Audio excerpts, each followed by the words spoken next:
So, I get the joy of introducing the next speaker, who will talk about a topic which is very important and poignant in our society today. I'm going to introduce Joseph shortly.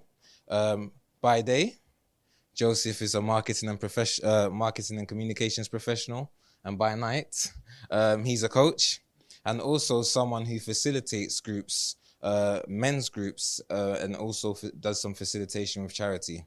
And he's going to talk about the broken transition from boys to men. And his talk is essentially about how outdated notions of masculinity are still impacting boys and young men today. And part of his talk, he shares his own journey where he's transitioned from taking up the role of man of the house and what all of that means to supporting young men and boys to defining their own answers in life. So let's give a huge round of applause to Joseph.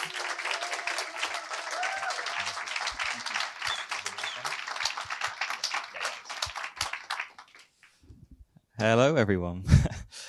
So, 2 years ago, I was in a classroom of 25 15-year-old boys. And I was running a workshop all about masculinity and what they thought about the associations and stereotypes, what they thought about what being a man was all about. And after a particularly heated discussion about the effect of banter and jokes, one of the boys, completely exasperated with it all, said, "So what kind of man can I be then?" And this neatly sums up much of what I'll talk to you about today. So I'm going to cover 3 different factors. Of course, there are many others, but 3 factors that really impact this transition of boy to man. So before I start, I'll give you a little bit of background on myself. So I grew up in a pretty male-dominated household and childhood. I'm the oldest brother of 4 boys, went to an all-boys school, and if you can imagine the most kind of stereotypical male energy, boisterous household, then ours was it. It was toys everywhere. It was arguments. It was punch-ups. It was competition. It was who could be the best. It was balls of all kind flying around everywhere. And it was great. Obviously, it's a certain type of childhood, but I was very lucky about that. And the first sort of factor I'm going to talk to you about today is the man box. So I'm going to start with a bit of a story. So when I was about 10 years old, my dad would often go away for work for a couple of nights a week. And he'd say, "Joseph, you're the man of the house this week. Make sure everyone's all right." And in that moment, I felt great. My dad had given me that trust, that responsibility, that job to do, which as the oldest brother, I really felt I needed and wanted.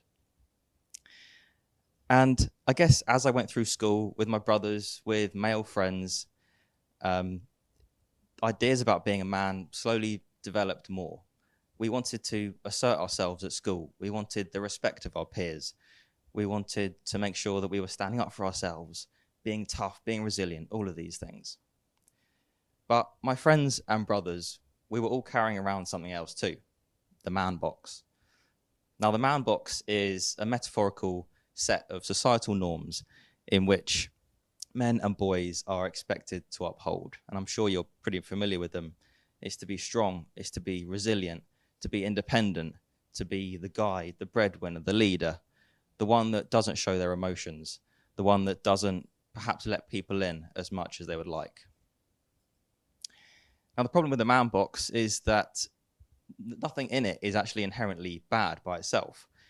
But it's when boys and men are expected to just be those things, to be a man. Because the pressure to uphold these things is massive, socially, emotionally, physically, and one other reason, but I can't think of it. It's gone from my head. But it's massive. We're expected to be this type of man, this type of masculine figure, but it doesn't work out for all of us. And the man box really needs to be dismantled if all of us men and boys can actually redefine what we want to be like as a man. One great way of doing this is similar to what I was talking about earlier, the workshops, the open discussion, the questions. These are all great ways to sort of pick out exactly how boys and men feel about themselves, what's expected of them, What don't they like about having to live this life potentially that isn't really themselves? But what I found is, and many of you might appreciate this, how hard it is to get men and boys talking about their feelings and emotions, right? It's pretty challenging. But personally, what I found is that doing things side by side is much easier for boys and men to talk about some of these things, because this face-to-face communication is quite pressurized. It's quite confronting and conflicting for men and boys as well. So if we're going to talk about some of this stuff, doing things side by side is a great way to do that, whether it's activities, sport, being in teams, making stuff, playing even video games together, walking, exercising, as long as it's that side by side, which reduces that pressure on boys and men to talk to each other. The second theme that I want to talk to you about that affects this transition of boy to man is literally the online world and the internet. In these workshops that I run, we do a little fun game called a word race. And we line the boys up, and it's a race to write down as many words as possible on a bit of paper that they associate with the word man. And you get all the usual ones, the tall, hairy, muscular, leader, dominant, confident, willies, balls, all of that stuff. But when I ask the boys about some of this stuff, they say things like, well, I don't even know if I believe half of this. It feels like it comes from the outside. It's come from what I've watched or seen or listened to. It doesn't really come from me. And this is important because many of you might have sons or younger brothers or just in touch with young boys. And actually what they see online is pretty worrying these days, because they see polarizing views. They see extreme views. They see expectations that are just so out of reach and so unrealistic that it just makes you feel like crap, really.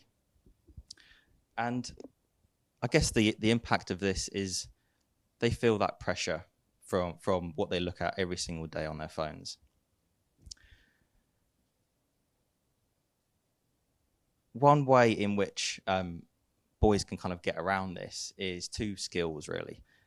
Two skills in which probably all of us here can appreciate when we go online. One is critical thinking. So can you watch something online? Can you watch a kind of questionable video about someone and say, like, what that guy's saying, I don't actually agree with that.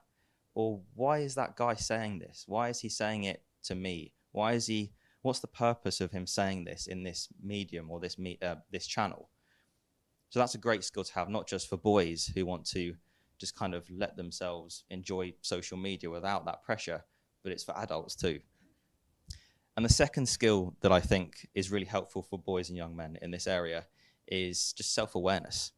How do you feel when you go online? How do you feel when you scroll through Instagram and see all these kind of extreme views, these videos that seem to get more and more extreme the more you watch them? That's the worrying bit, by the way. I'm just as susceptible to it as they are, to be honest with you. And when I feel a bit crap after spending 10 minutes scrolling on Instagram, I know that, well, what did I get out of that? Absolutely nothing. But this is particularly important for boys and young men who maybe don't have that awareness yet. And the third theme that I want to cover with you today is probably my favorite one, actually. It's the role of role models and community support. And this starts with a story as well. He looks too old to play in this rugby team, the rugby coach shouted at me. Why was that? Because I did look a lot older, because I was losing my hair at 17. The hair was spiraling down the plug hole. I hated bright lights like this. And I dreaded bending down so people could see my bald spot. And at 17, you just want to explore the world more. You want to make friends. You want to plan the next stage in your life. For me, it was university. But losing my hair, kind of looking different, looking maybe a bit weird amongst my peers, that kind of put a handbrake on that. And it really affected my confidence, to be honest, because if you think back to when you were 17, your physical appearance, your hair, the way you looked, it did matter. And I can talk about this now because I'm completely over it. But when you're 17, it's hard. And not long after this, I found myself in the car with my dad a couple of years later. And I'd simply just had enough of this feeling of hiding, because my hair was all over the place, and I was hiding. I was kind of just struggling with kind of coming forward, being really myself, and embracing what I was. And I don't know if many of you maybe had, conversations with your dad, especially the men in this room. I don't know how many of you had emotional conversations with your dad, but I certainly didn't really. But I remember the kind of hot tears forming in my face because I just simply had enough of just hiding, to be honest, and being fed up with all of this. Why me? Why does this happen to me? And he said, Joseph, this happened exactly the same way for me too, at your age, but I just didn't have the confidence like you do. But trust me when I say this will be one of the best things that ever happens to you, and you'll be way stronger as a result. And I was like, really, Dad? What sort of advice is that? For God's sake. Okay, cool, thanks. But reflecting on this, soon after this, I shaved my hair off like it is now. And in that moment, I became Joseph 2.0. I finally kind of embraced what I looked like, what I felt like, and I could just sort of move on with my life.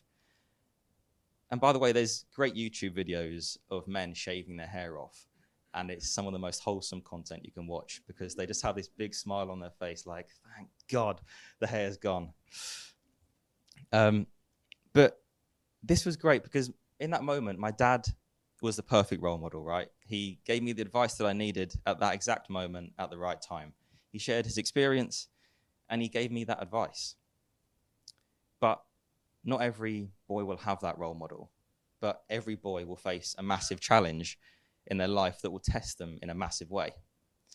It's just whether they have that support network around them to make the right decision, to go along the right path, to embrace who they really are and not take up the expectations that are put on them mistakenly. And this brings me on to a question for you now. How many of you would say you have 1 to 2 close friends? Just put your hand up. 1 to 2 close friends. How about 3 to 5? More than 6? Popular, right? But in the UK, 1 in 5 men actually have 0 close friends. And that is someone they can talk to about their finances, their emotions, and their health. And this is important because friendship, fellowship, and a sense of brotherhood amongst men is really, really important, especially for that idea of coming of age, that development of boy to man, but also transformational moments that men go through, not just as a young adult, but all through into their adult life too. And I'm guessing you've all kind of heard of famous films like Stand By Me, Dead Poet Society, all of these kind of coming of age classics. But they're compelling because they cover this transformation of boy to man, of releasing the expectations and embracing who they really are. And I guess the problem is, where do you find these role models? Where do you find this support network? Because everything's online. Everything's somewhat surface level, you could say, or superficial. Where do you get that real meaningful connection, especially for men and boys, where they can be honest with each other, where they get that support when they go through their trials and challenges? Well, in the last 10 years, and this is involved in some of the work that I do, there are more and more initiatives, organizations, groups that really bring men together in amazing ways. Whether it's just talking, doing activities, doing jobs together, going on walks, camping, whatever it is, any moment where they're bringing men together is really, really effective. And a few examples to sort of let you know are Men Tell, Men Speak, Fight or Flight Club, Men's Sheds. I'm sure there are many near where you live, perhaps, where men gather and can support each other and be there for each other and embrace, I guess, everyone's imperfections and embrace perhaps the expectations that they're maybe trying to get rid of or kind of get away from. And I guess I'll finish with this. If we're to help our boys and men to dismantle their man box, then we need to listen. We need to ask open questions. We need to look at what is actually expected of them and what all of you expect from the boys and men in your life too. And if one of them comes to you and says, what kind of man can I be then? Make sure you can say whatever you like. Thank you.